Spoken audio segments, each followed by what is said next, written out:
Hello, I'm Mary Foley, Executive Director for the Merryman House Domestic Crisis Center, and want to welcome you to the program today. The Merryman House has been serving the Purchase region of Western Kentucky for more than 30 years. And sometimes when we get comfortable with having a service in our community, we're acquainted with it, but we don't really understand it. We don't understand how to access it. We really don't understand maybe how it's grown and changed throughout the years. So the purpose of today's program is to reacquaint you with the Merryman House Domestic Crisis Center, and hopefully, if you're a new viewer today, to introduce you to one of the most vital programs serving the Purchase region of Western Kentucky. And so I'd like to welcome to the program today two staff members, Maressa Young-White and Malinda Elrod-Baltz, and let them also help me introduce you to the Merryman House as it looks in the community. So welcome to both of you.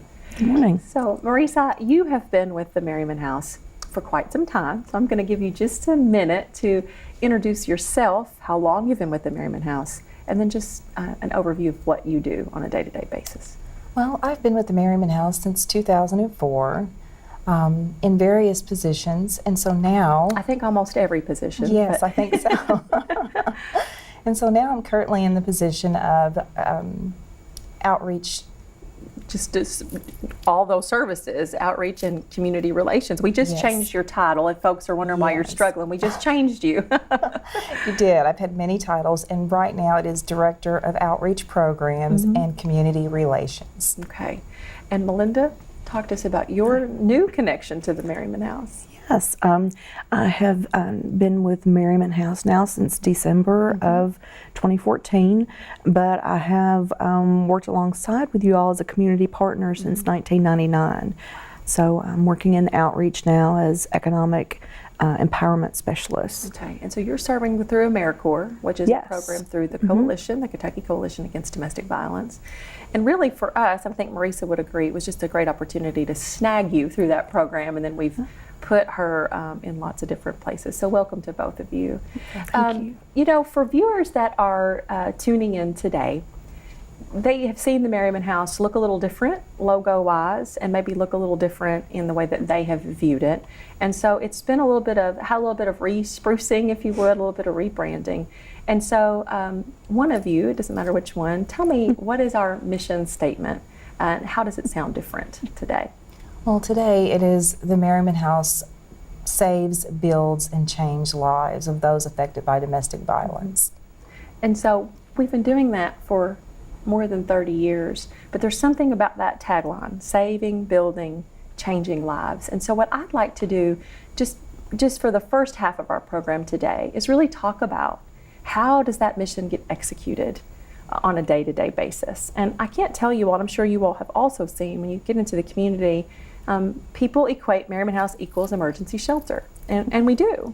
And so I'd like for you, Maressa, just to talk briefly, when we say we save lives, we're talking about those emergency response systems, including emergency shelter. Could you give a brief overview of how does the Merryman House save lives and what people might automatically already equal the Merryman House? Well, one option is coming into shelter for emergency shelter, but there are also several different programs in our outreach department consisting of safety planning and meeting with one of our advocates for legal advocacy, for individual adult counseling, for domestic violence educational support groups, and several other programs that we offer. Okay. And so when we say we safety plan, you know, that's a term that we maybe are very well acquainted with, but for someone listening either through the lens of a domestic violence victim or just someone who wants to get involved, what does it mean to safety plan with someone, and why do they need that? Well, you need a safety plan to make sure that you have a plan and you know exactly what is going to happen when you are in an emergency situation, because sometimes our emotions get the best of us and we can't think those things through. So it's good to plan those things in advance and to think about other options that are available for you and your children in advance before you are actually going through the domestic violence incident. So, you know, oftentimes folks call our crisis line, which is another way that we save lives, is we have a 24-hour crisis line. People call that crisis line, or they come to an outreach office.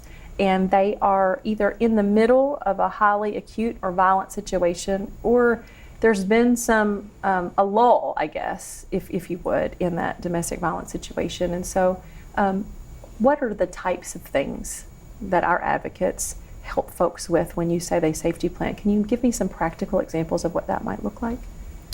Going to court when someone is trying to get an emergency protective order or domestic violence order, and being there as a support system, and also further talking about the services that we provide, talking about what happens through that whole court process, what to expect, and what do you do after. You know, how do you continue on with your life in order to be safe, as far as trying to secure housing and job stability and asset building, and just move forward with your life. And then, and Malinda, I don't know, in your role with community partner work and even now, could either one of you, it doesn't matter which, talk to me about when you're safety planning with a survivor of domestic violence. That might change week to week, what that safety plan looks like. Yes. Give me some examples of how we customize a plan for a survivor, just tangibles. We need to find out more about their situation, if they have children in the home that they're caring for, or maybe other family members, like maybe parents. We might suggest to them different things to have ready so they can leave very rapidly, such as important legal documents like their Social Security cards, birth certificates, any maybe custody orders, anything like that, medications that they might need immediately. So you're really priming them to think Absolutely. through those Yes. concrete, these are things that would be helpful for you, not required, but would be helpful for you. And you know, one question I've heard you all ask clients that I think is such a good question that I want to put it forward to the viewer is sometimes you just help them think through what has worked to keep you safe in the past. What has worked? Is it bringing on is it telling a neighbor? Is it telling a boss? Is it you know, is it the way you interact in the home for a period of time? What has worked to keep you safe? To really put that power back in their hand and to get them thinking about that their safety is primary, and that we're going to be there when they're ready to leave. Do I have that? Is that right? Is that accurate? Is there anything you would add to that? No, because before there was a standardized safety plan, and we realized no one knows better how to safety plan for themselves but the client. And so they are the best, they are the experts in planning for their own safety. They know, do I need to go across the street? Do I need to go to a neighbor? Do I have a mother? Do I have a sister? They know those answers better than we can just standardize a safety plan to say do A, B, or C, and it doesn't work that way. So one of the things that I think that I hear you all saying that I certainly know firsthand just being at the Merryman House is safety is first and foremost to us. Mental and emotional safety, physical safety, economic safety, in every way. We want those survivors to know that their safety matters and that their safety is being compromised in one way or the other when they are in an intimate partner relationship that has become violent in some way. And so that's one of the ways that we work together to save lives. The emergency shelter, 24-hour crisis line, you mentioned legal advocacy or emergency protective orders. Can one of you talk to me about that process and what do folks need to know about it? The first thing that they need to do is contact an advocate so that they're able to talk about the incidents of abuse and obtain the order based on the fact that incidents that have happened in the past and their fear that it could happen again. And so very detailed to explain some of the things that have happened or are still going on, and sit down with an advocate and complete that paperwork and actually go to court and tell the judge their story. So that they have some documentation of the incidents that have happened. Mm-hmm. And so I would imagine that would be a bit of a frightening, I guess, process or concept to think through. Gosh, I don't know that I could go before a judge and say this or that. And so the advocates are there to assist with that and to make sure that they have what they need. And it really is not maybe as overwhelming of a process as sometimes we think that it's going to be. What would you say, Malinda, to someone who is thinking, I need a protective order, but I don't know that I have the courage to get it? Would you say? Well, for one thing, we can help them with that. We can help be their strength. Mm-hmm. We can guide them not only with all the proper documentation, but we can go with them every step of the way. Mm-hmm. We can be there to answer questions for them. We can also work directly with law enforcement for them as far as proper documentation and filing reports and things they would need to go along with it. That they don't have to face it alone. Right. They have someone there that cares, and we provide that 24 hours a day. And I think that's really important to note too, that every county in the purchase region and within the state, but certainly every county does have a 24-hour access plan where survivors are entitled to be able to have 24-hour access to a protective order. I've had folks say to me, and just had a lady say to me last week, it's a piece of paper. What could it possibly do to protect me? What would you say? Yes, absolutely. I've heard people say that quite often, and you just have to remember it is a piece of paper. However, it is a piece of paper that tells a story of the incidents that have happened. You need that documentation so that when you go, you have repetitive incidents, it shows how long these things have been going on. It tells exactly what happened and the steps that you have taken to try to remain safe and stay alive. Yes, and I think it's important as we kind of tie this section up to go to a break, I want to emphasize, protective orders in Kentucky have full faith and credit, which means they're recognized in all 50 states. So it is a piece of paper but it is enforceable anywhere in the nation. Mm-hmm.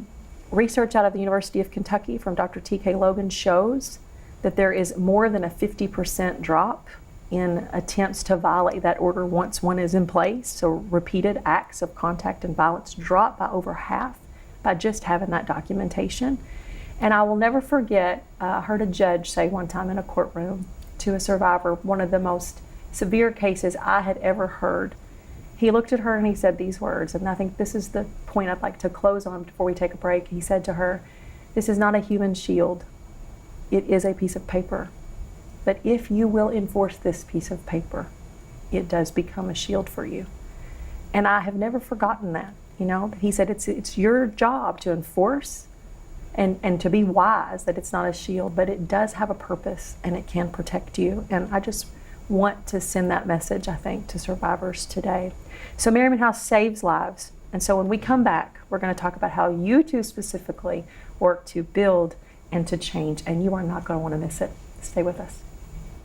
The Merryman House Domestic Crisis Center has been saving, building, and changing the lives of domestic violence victims since 1978. Last year alone, the Merryman House provided life-saving services to more than 1,000 victims in the Purchase region. This comprehensive advocacy and support program offers a host of services to assist survivors on their journey to healing, wholeness, and safety, which include 24-hour access to emergency protective orders, financial assistance and housing stabilization, a 24-hour crisis line and emergency shelter, advocacy and support services, and much more. Take your place in the fight against domestic violence and join hands with the Merryman House today. You can visit their website at themerrymanhouse.org to learn more about how you can find help, get connected, or give back. Call 1-800-575-2686 or go to merrymanhouse.org.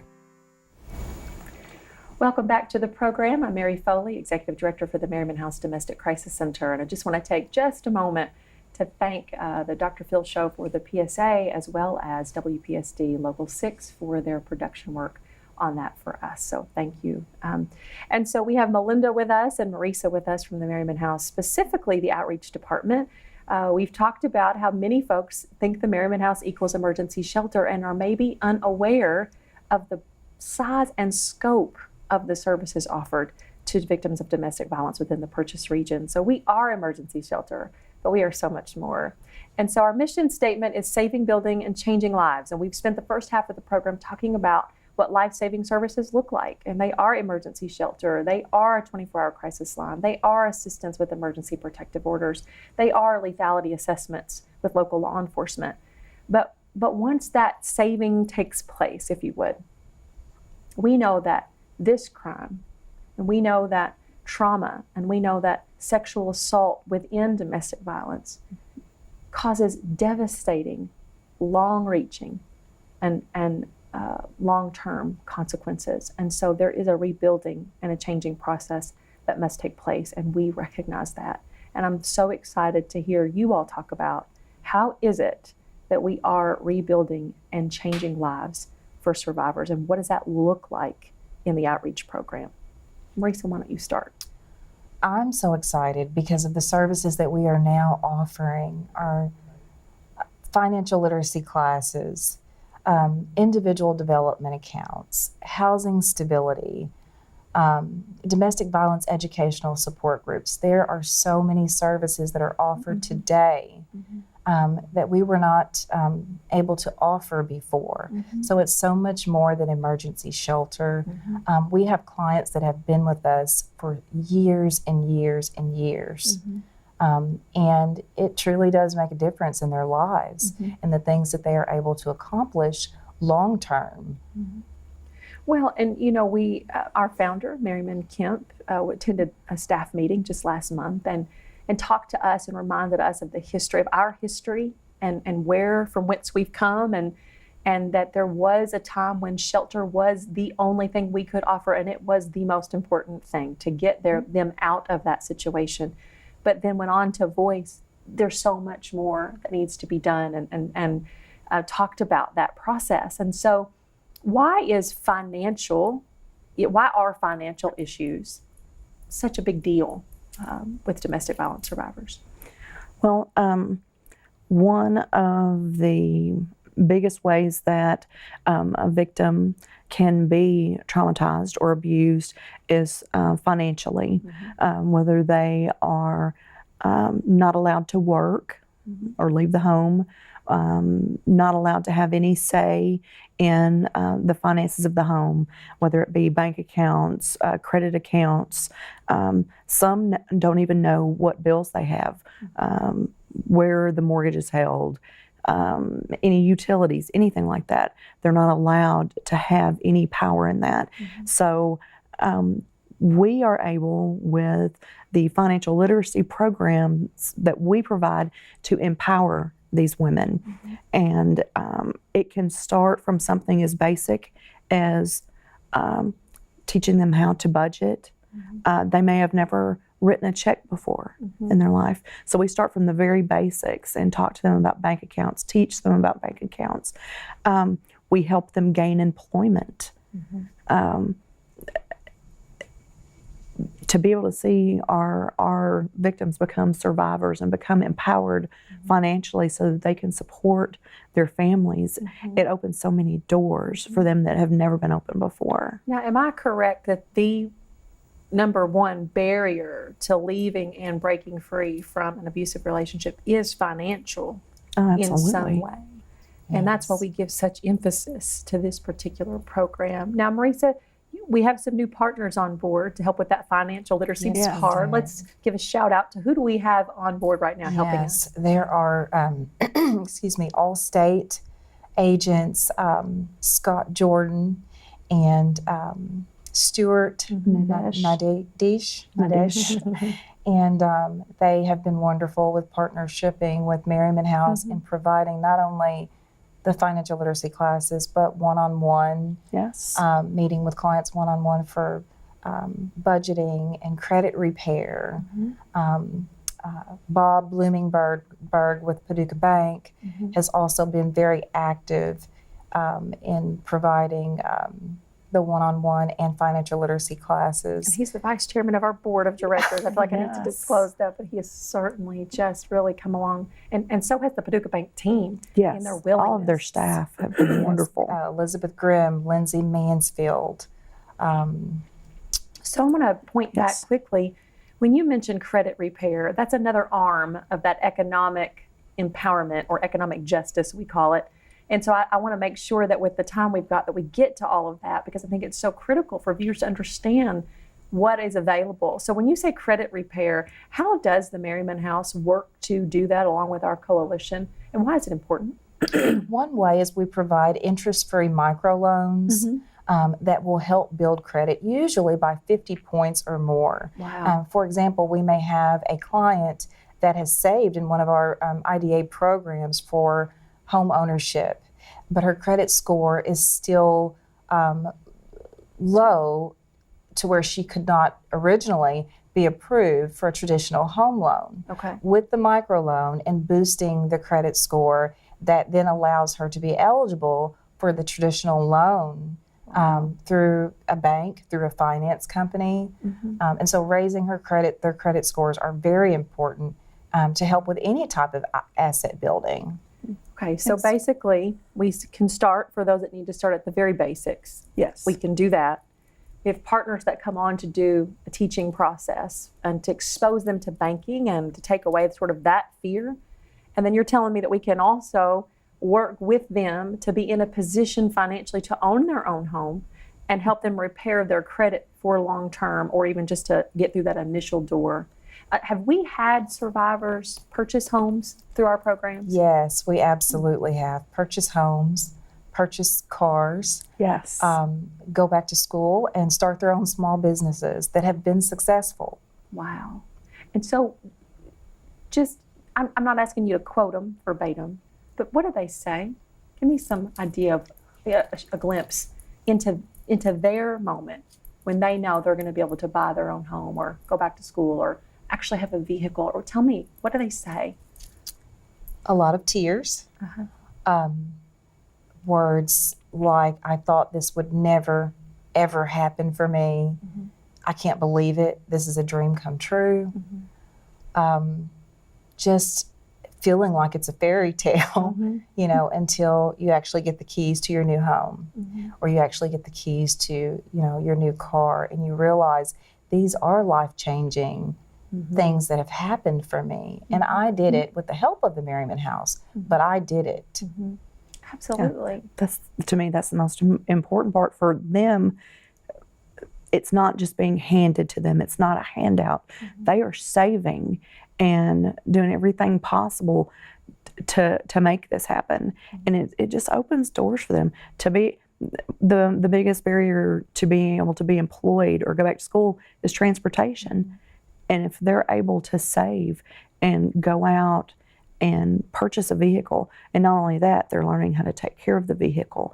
They're learning about insurance and taxes and all of that. We teach them all of that, and for them to gain that knowledge and then be able to be empowered to work, to go to school, to get their family to the doctor, to church, to school.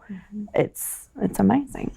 Well, and you mentioned transportation, and I think it's appropriate that we honor and acknowledge that through a partnership with the Paducah-McCracken County United Way, we do, for those working on what we call, I guess, financial self-sufficiency goals, so going back to school, getting a job, they offset the cost of much of that transportation. I'm thinking of one client in particular who, because of her long-standing abuse history from childhood and domestic violence and trauma in general, her life circumstances, she had never learned to drive. And so her goal really was to just go on disability, because she did have a disability, and there's nothing wrong with that. But for this is a very young girl. But working with the Merryman House, we actually, with the help of United Way, paid for her to go to driving school, learn how to drive. And then she's working with you all to become additionally self-sufficient. So that's really giving back what domestic violence takes at its core, which is power and control, and giving that back in a healthy way to help them reach their dreams. So financially, they're becoming more stable. their credit is getting repaired, they're able to purchase homes. What about those who maybe are not able to go that track but need permanent and stable housing? How does the Merryman House come into play at that point? Yes, we have several housing assistance programs that will help survivors to be able to get affordable and safe housing. So many barriers come up when you think about housing for different reasons. And so the rental assistance programs, along with the case management that we provide, removes those barriers so that they're able to have permanent housing and safe housing, affordable housing. And so it sounds to me that the Merryman House removes obstacles, removes barriers. We can't undo the violence that's been done, but we can remove the barriers to having to remain within it. We only have just a couple of minutes, so I'd like to give each of you just a moment to say something to survivors and to those in the community that maybe are just hearing for the first time about the Merryman House, about how they can get connected or why they should. So I'll let you go, Malinda, and then Maressa, and then we'll call it a day.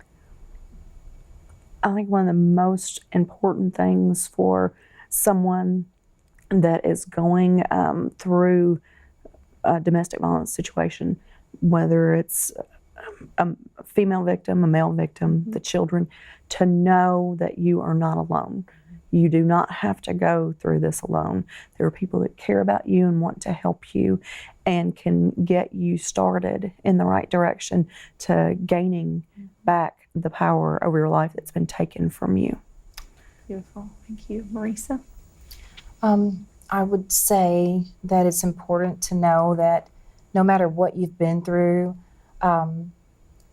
call. Don't minimize that. If you have questions, maybe you're not sure if you meet the eligibility requirements, call. The first thing that you can do is call and communicate and talk with one of our team members. Yes. And we will point you in the right direction. There are a lot of services available, and we want to help you and support you no matter what your decisions are, but to become self-sufficient and to remain safe. So the best thing you can do is pick up the phone and call and talk to one of our advocates and go from there. Okay. Thank you so much for being here and for the work that you do. And thank you for joining us for the Merryman House Domestic Crisis Center program. That number will be on your screen, 1-800-585-2696, or you can visit us online at merrymanhouse.org and find help, get connected, or give back as we continue the mission of saving, building, and changing lives. We'll see you next time.